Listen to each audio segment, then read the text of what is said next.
ఇందాక 2 పాయింట్స్ అడిగారండి. Weight loss కి, పర్మనెంట్ మేకప్ కి. వెయిట్ లాస్ కి వచ్చేసరికి we use a terminology called liposuction.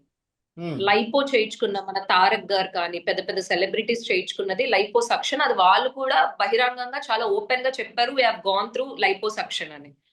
And అలాగే పర్మనెంట్ మేకప్ వచ్చేసరికి there is no such things. అందుకే పూర్వకాలంలోని కానీ ఒక 10 years 5 years బ్యాక్ కానీ బొటాక్స్ ఇంజెక్షన్స్ వాడేవారు. అవును, అవును. ఈ లిప్స్ కొంచెము హైలైట్ అవ్వడానికి కానీ, చీక్ బోన్ సర్జరీస్ కానీ చేసుకుండేవారు.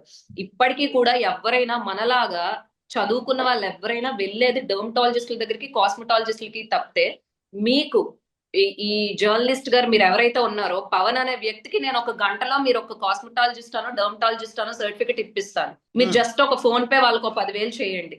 This is what's happening around.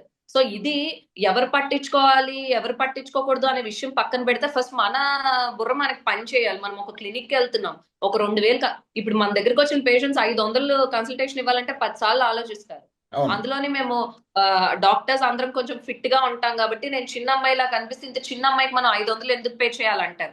అదే నేను మెడ్సీ హాస్పిటల్లో వెళ్ళి కూర్చుంటే 1,000 రూపాయలు పే చేస్తారు, అపోలోలో కూర్చుంటే 1,500 పే చేస్తారు. అంటే it is the surrounding. So ఈ థింగ్ ని వాళ్ళు పట్టుకున్నారు, దే గ్రాబ్డ్ దిస్ థింగ్ అన్నమాట. ఇది పట్టుకుని వాళ్ళ క్లినిక్ ని అందంగా తయారు చేసుకున్నారు. ఇప్పుడు నా క్లినిక్ ఉందండి, మీరు చూసారు కదా, చాలా సాధారణంగా ఉంటుంది. అసలు ఇందులో హైలైట్స్ ఏమి ఉండవు, ఒక స్టిక్కరింగ్ కానీ ఒక వాల్ పోస్టర్స్ కానీ ఏమి ఉండదు. ఎందుకంటే మాకు అవన్నీ అవసరం లేదండి. మాకు ఏమి ఇంపార్టెంట్, బోన్స్ జాయింట్స్ అవన్నీ పెట్టుకున్నాం మేము క్లినిక్ లో.